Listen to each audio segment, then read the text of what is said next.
साथियों नमस्कार, मैं अखिलेश यादव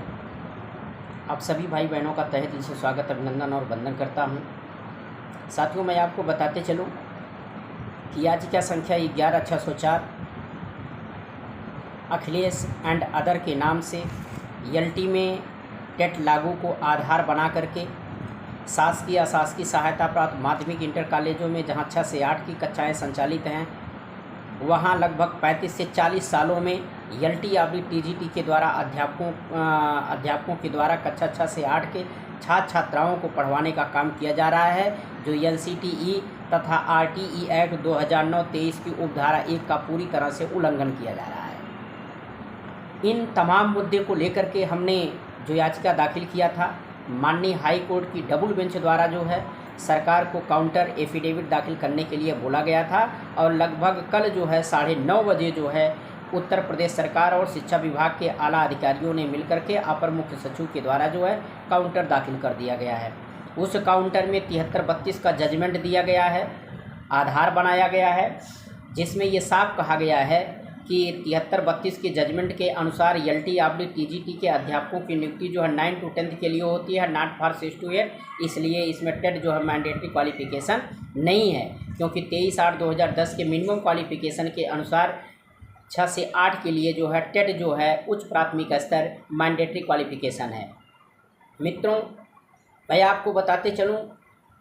उत्तर प्रदेश सरकार द्वारा 1976 में ये साफ कहा गया है कि एलटी टीजीटी के अध्यापकों की नियुक्ति जो है 9 to 10 के लिए होती है। हमने भी अपने अधिवक्ता के द्वारा कोर्ट में यह कहलवाने का काम किया कि एलटी टीजीटी के अध्यापकों की नियुक्ति जो है 9 to 10 के लिए ही होती है, लेकिन उसी 1976 के पैरा घ में ये साफ कहा गया है कि एलटी टीजीटी के अध्यापकों द्वारा 9 और 10 के समस्त वादन को पढ़ाने के बाद अगर वादन बचता है तो कक्षा 6 से 8 के छात्र छात्राओं को पढ़ाने का काम किया जाता है। मैं उत्तर प्रदेश सरकार से ये पूछना चाहता हूँ कि उत्तर प्रदेश सरकार और शिक्षा विभाग के आला अधिकारी ये बताने का काम करें कि एलटी टीजीटी के द्वारा जिन कक्षा 6 से 8 के छात्र छात्राओं को पढ़ाने का काम किया जा रहा है, क्या आरटीई एक्ट 2009-23 की उपधारा 1 के तहत 23/8/2010 के मिनिमम क्वालिफिकेशन के अनुसार उच्च प्राथमिक स्तर कक्षा 6 से 8 के लिए जो टेट जैसी मैंडेटरी क्वालिफिकेशन योग्यताएं होनी चाहिए, क्या इन एलटी टीजीटी के अध्यापकों के द्वारा टेट जैसी मैंडेटरी क्वालिफिकेशन है? अगर नहीं है तो ये पूरी तरह से आरटीई एक्ट 2009 और 23/8/2010 का पूरी तरह से जो है उल्लंघन हो रहा है, अनुपालन हो रहा है। अभी माननीय सर्वोच्च न्यायालय द्वारा ये साफ कह दिया गया है कि अगर 23/8/2010 के पहले जिन अध्यापकों की नियुक्ति चाहे वो 1 to 5 में हो या 6 to 8 में हो, या 23/8/2010 के बाद जिन अध्यापकों की नियुक्ति प्राइमरी अथवा उच्च प्राथमिक में हुई है, अगर वो प्रमोशन करके सहायक अध्यापक या सीनियर बेसिस 6 to 8 के विद्यालय में जाते हैं तो उनके लिए भी जो है टेट मैंडेटरी क्वालिफिकेशन होनी चाहिए। पूरी तरह से प्रमोशन में टेट लागू हो गया है, आप सभी जानते हैं, लेकिन आज उत्तर प्रदेश की सरकार पूरी तरह से जो है एलटी टीजीटी के अध्यापकों के द्वारा जो है 1976 के शासनादेश के तहत जो है 6 से 8 के छात्र छात्राओं को लगभग 40 से 45 सालों से पढ़ाने का काम कर रही है, जो पूरी तरह से गलत है। मित्रों 73-32 का जजमेंट का हवाला देकर के काउंटर में ये सरकार पूरी तरह से अपने आप को बचने का प्रयास कर रही है, लेकिन इस बार हम इनको छोड़ेंगे नहीं। और मैं पूरे खुले चैलेंज के साथ लोक सेवा आयोग और उत्तर प्रदेश के शिक्षा विभाग के आला अधिकारियों को मैं खुला चैलेंज देता हूं कि अगर तुम्हारे में औकात है तो तुम बचा लो टेट लागू होने से, क्योंकि जिस मुद्दे पर मैं हाथ लगाया हूं 2 चीज़ें यहाँ होनी है। पहली चीज़ ये, अगर एलटी को आप 9 to 10 करार देते हैं तो पूरे उत्तर प्रदेश में आपको कक्षा 6 से 8 के छात्र छात्राओं के अध्ययन और अध्यापन के लिए आप अलग से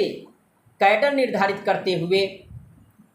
35-40 सालों से जो आप 6 से 8 के छात्र छात्राओं को एलटी टीजीटी के अध्यापकों के द्वारा पढ़ा रहे हैं, वो पूरी तरह से गलत है। नए कैडर के आधार पे आप 6 से 8 के लिए आप जूनियर भर्ती करने का काम करें। दूसरी चीज़,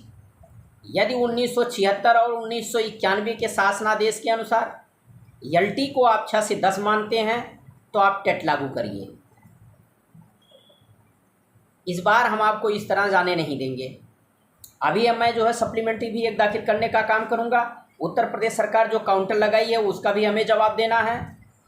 हमने जो रीट में 1991 और 1976 का अपने पैरा में उल्लेख किया है 1 और 2 में, उत्तर प्रदेश सरकार हमारे पैरा रीट के पैरा 1 और 2 पर किसी भी प्रकार का कोई प्रतिक्रिया नहीं दिया। पूरी तरह से इनके द्वारा जो काउंटर दाखिल किया गया है वो पूरी तरह से जो है गुमराह करने का काम किया गया है। हमने पहले भी बताया था सरकार के पास अब कुछ बचा नहीं है। 1976 का हवाला देंगे या 1991 का हवाला देंगे, दोनों तरीके से जो है एलटीआरबी टीजीटी के अध्यापक ही कक्षा 6 से 8 के छात्र छात्राओं को पढ़ाने का काम कर रहे हैं। मैं आज अपने इस चैनल के माध्यम से उत्तर प्रदेश के जितने भी बीएड भाई बहन हैं, आप सभी से मेरी अपील है कि कमर कस लो, नहीं तो दोबारा कोई अखिलेश यादव नहीं आएगा। अगर आप लोगों ने मेरा साथ दिया तो मैं 2 चीज़ें तो 100% है करा के छोड़ूंगा इस बार। या तो ये एलटी को 6 से 10 मानेंगे और या तो एलटी अगर 9 to 10 आप मान रहे हैं तो हम अपने सप्लीमेंट्री के जरिए के तहत जो है सरकार से पूछने का काम करेंगे कि आप ये बताइए अगर एलटीआरबी टीजीटी 9 to 10 है तो 1976 से लेकर के अब तक कक्षा 6 से 8 के छात्र छात्राओं को पढ़ाने के लिए आपने कौन सा ऐसा कैडर बनाया है और कितनी बार आपने भर्तियां की हैं, आप हमें उसका प्रमाण दीजिए। सरकार के पास कोई प्रमाण नहीं है। ये पूरी तरह से एक प्रकार का स्कैम चल रहा है। सरकार 9 to 10 के लिए नियुक्ति करती है और पढ़वाती है 6 से 8 के लिए। अगर कोई आवाज़ उठा रहा है तो उसकी आवाज़ को कुछ प्रतियोगी मोर्चाओं के द्वारा जो है दबाने का काम किया जा रहा है, लेकिन इस बार अखिलेश यादव दबेगा नहीं। इस बार उनको भी चोट देगा और उनको भी सबक सिखाने का काम करेगा। सरकार को तो सबक मैं सिखा ही रहा हूँ। मैं पुनः इसके माध्यम से ये बताना चाहता हूँ कि 73-32 के जजमेंट का जो हवाला दिया गया है, 73-32 जो तस्लीम के नाम से मुकदमा दाखिल किया गया था वो पूरी तरह से नाट प्रेस कराया गया है। नाट प्रेस का मतलब है कि सरकार ने जो कह दिया उसी को वो मान लिए, आगे किसी प्रकार की कोई कार्यवाही नहीं करेंगे। तो वो एक प्रकार से रीट को जो है डिसमिस एज विड्रा कराने का काम किया गया है। उस रीट का कोई मतलब नहीं है। उस रीट पर भी जो है हमारे अधिवक्ता द्वारा तीसरे दिन बहस किया गया था।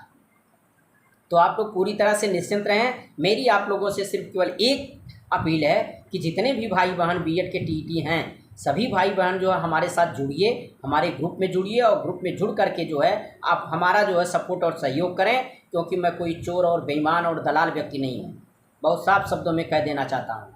जिसके दिल में जो चीज़ें हैं, अगर हमारे प्रति गलत भावना आप रखते हैं तो उसको एकदम दिल से निकाल दीजिए। जो व्यक्ति 4 दिन आमरण अनशन करके पूरे उत्तर प्रदेश में प्रमोशन की प्रक्रिया को स्टे करवा सकता है, मेरी आप लोगों से अपील है कि आप ज़्यादा से ज़्यादा लोग जो है जुड़े ग्रुप में और ग्रुप में जुड़ करके हमें मौका दें। अशोक खरे को जो है खड़ा करा करके उत्तर प्रदेश सरकार को जो है मॉडिफाई कराने का काम करें कि आप ये बताइए कि अगर एलटी 9 to 10 है तो 6 से 8 के छात्र छात्राओं को कौन पढ़ा रहा है, अर्थात 6 से 8 के छात्र छात्राओं को अध्ययन और अध्यापन के लिए जो पुरानी पद्धति आपकी जो है 55 सालों से चली आ रही है उसको समाप्त करते हुए आप नए कैडर के तहत जो है 6 से 8 के लिए भर्ती देने का काम करें। इन्हीं शब्दों के साथ आपसे पुनः अपील है कि हमारा नंबर है 8810 850 129। आप मैसेज करें, हम आपको ग्रुप में जोड़ेंगे। और इस भावना से जुड़िए साथियों कि इस बार जो है चाहे जो हमको करना पड़े तन मन धन से, हम इस बार या तो जूनियर की भर्ती लेंगे या तो अल्टीमेट टेट लागू कराएंगे और 100% हम जीतेंगे। धन्यवाद।